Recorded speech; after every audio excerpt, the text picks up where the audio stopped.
बहुत सीधा है साहब, बहुत सीधा।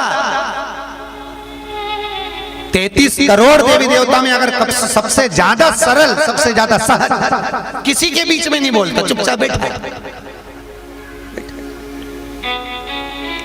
बस, बहुत भोला। जैसे घर में पिता, जैसे घर में ससुर होता है ना, सास तो भी बोल लेती है पर वो नहीं बोलता, चुप, एकदम चुप। पर जब वो बोलता तो सब कोई डोलता। उसी तरह महादेव जब बोलते, केवल आंख खोल लेते, उतनी देर में तो सब निपट ही जाता। और देखा नहीं केदारनाथ जी में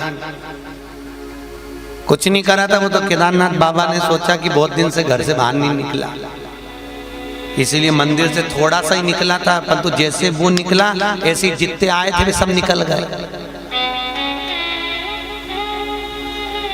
तो वापिस अंदर चले गए, भैया मैं नहीं निकलूं, वापिस अंदर चले।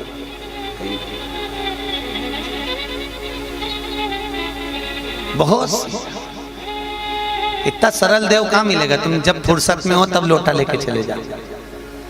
सावन महीने में क्या करते हो? 11 बजे फ्री तो 11 बजे लोटा लेके जा रहे, 12 बजे फ्री तो 12 बजे जा रहे, 1 बजे फ्री तो 1 बजे जा रहे। शंकर जी तो आराम से बैठा, क्योंकि भगवान नारायण और कृष्ण का मंदिर हो तो टाइम पे बंद भी हो जाए, वो तो होटला पे बैठा आ जा और चढ़ा जा, जब तेरी मर्जी हो तब आ जा। वो हरतालिका तीज के दिन कैसा बैठा रहे, वहां पे लोग भुट्टा, ककड़िया, और बस चले तो पपीता। अच्छा पंडित जी के साइड में दर्द होता नहीं, पर शंकर जी भी धरे, शंकर जी के ऊपर। पार्वती जी बोलती भोलेनाथ जी से, भजन लग रहा हो तो मैं हटाऊं। शंकर जी बोले रहने दे, अब इतनी प्रेम से धरी धर रहने दे, करूं क्या?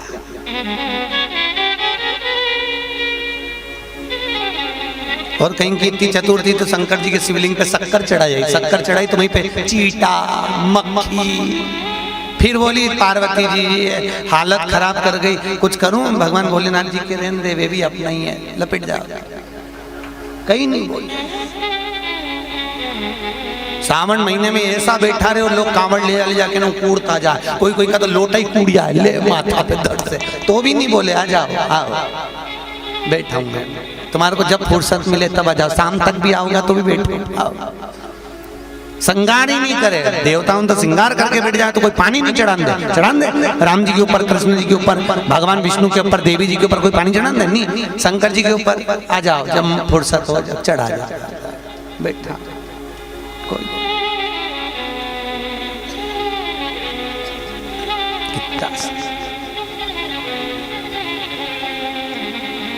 वो एक चोर चोरी करने गया, स्टूल नहीं मिला तो शंकर जी पे चढ़ गया। सुनिए ना कथा, शंकर जी प्रसन्न हो गए, मांग क्या चाहिए? कि प्रभु आज तक तो प्रसन्न नहीं हुए, आज कैसे हो गए कि लोग जल चढ़ाए, धतूरा चढ़ाए तो पूरा ही चढ़ गए। कितना उसकी करुणा कितनी। तो इसका मतलब ये नहीं कि तुम चढ़ जाना,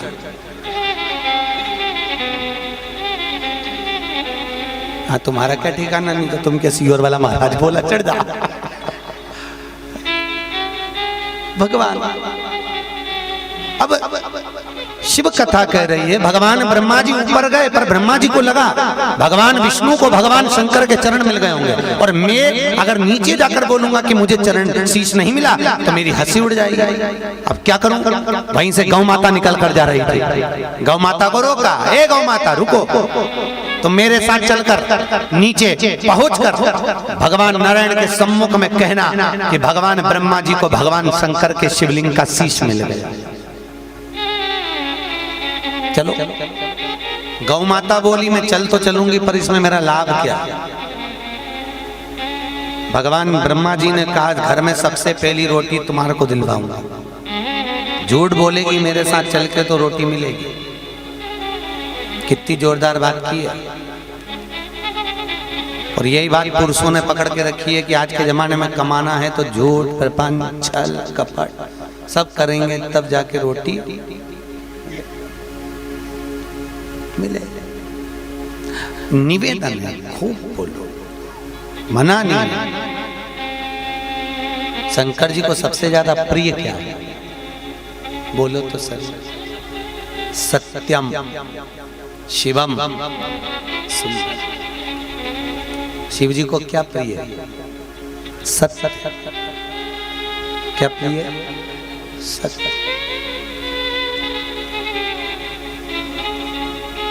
केवल सत्य।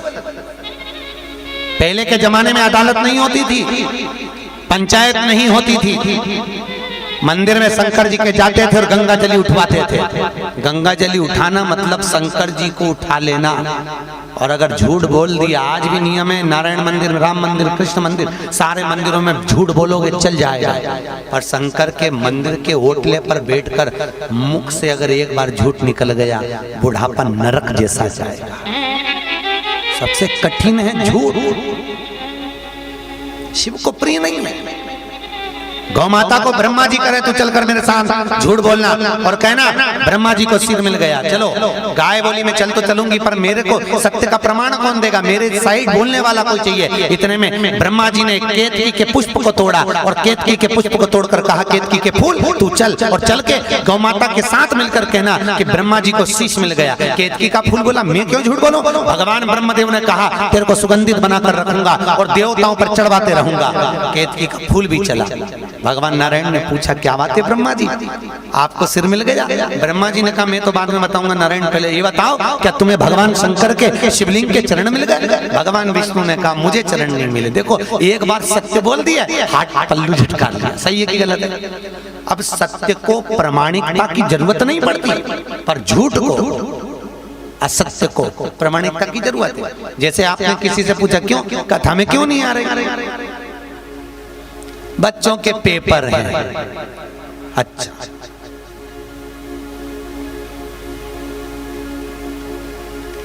बच्चा अंदर कमरे में पढ़ रहा है, ये बाहर टीवी देख रहे हैं और क्या क्या बच्चों के पेपर है।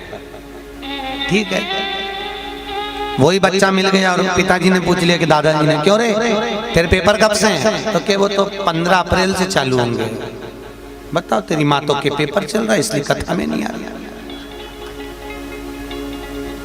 झूठ को प्रमाणिकता की जरूरत है, पर सत्य को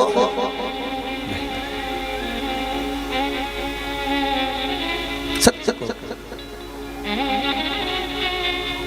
कई लोग मरने के बाद बोलते हैं राम नाम। अच्छे से तो बोलो, राम नाम सत्य। कब बोले?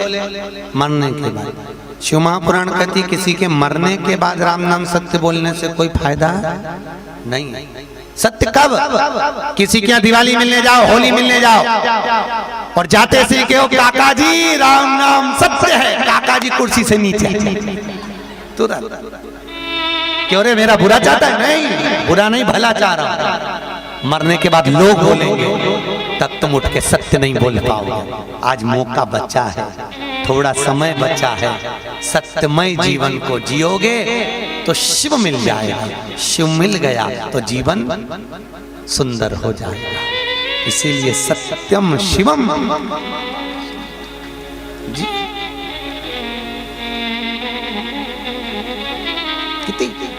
कई लोग पूछते हैं महाराज जी किसी के मरने के बाद फूल फेंकते हैं, पैसा फेंकते हैं, मखाना फेंकते हैं, क्यों फेंकते हैं? हमने कहा भैया शिव महापुराण में और गरुड़ पुराण में लिखा है। गरुड़ पुराण के 12वें अध्याय के अंदर लिखा है कि मरने वाले के ऊपर पैसा फूल इसलिए फेंकते हैं क्योंकि वो श्रद्धांजलि के भाव से, मखाना इसलिए फेंकते हैं क्योंकि वो घर पूरा फूला हुआ छोड़ कर गया। पैसा क्यों फेंकते हैं? तो हमने कहा गरुड़ पुराण में पैसे का नहीं लिखा, ना शिव पुराण में लिखा, तो फिर पैसा क्यों फेंकते हैं मरने वाले के ऊपर? तो हमने कहा भैया हमारे मन से तो इसलिए फेंकते होंगे कि पूरी जिंदगी जोड़ जोड़ के मर गया, तेरे बाप में दमो तो उठा ले राम नाम सत्य। उठा उसी की औलाद उसी की छाती पे मार रही, ले उठा। 1-1 रुपए के लिए सुबह 8-8 बजे से लेकर 10-10 बजे तक दुकान पे बैठा रिया, खाने तक की फुर्सत नहीं मिली, 15 मिनट कथा में जाके नहीं बैठा। जिस पैसे के लिए जोड़ जोड़ के मर गया, उसी की औलाद उसी की छाती पे फेंक रही राम नाम सत्य। उठा और कल्ला पड़ा, उठा ले। अब तेरे बाप में दम तो उठा, कल्ला टूट जैसा पड़ा, उठा ही नहीं सकते।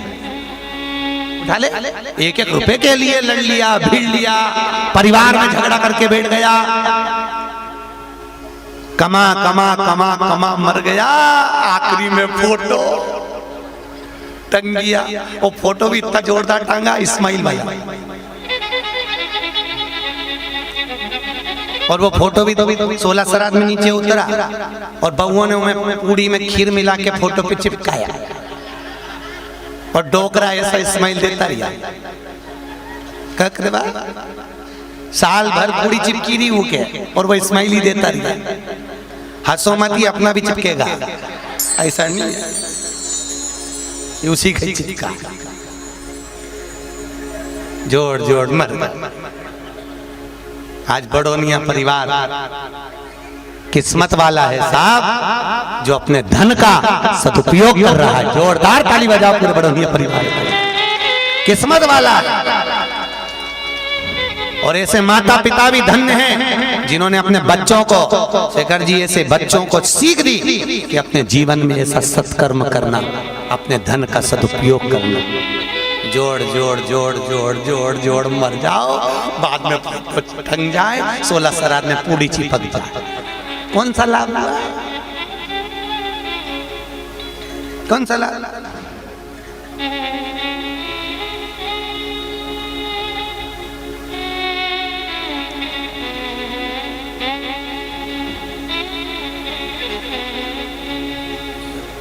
लाभ? फिर वही वाली बात आ गई, फिर वही बात। ना राम नाम लीनो तूने भरी जवानी में, तू डूब के मर जा रे चुल्लू भर। कभी कभी सोचने में आता है, इतना बड़ा मनुष्य चुल्लू और पानी में डूब के कैसे मरेगा?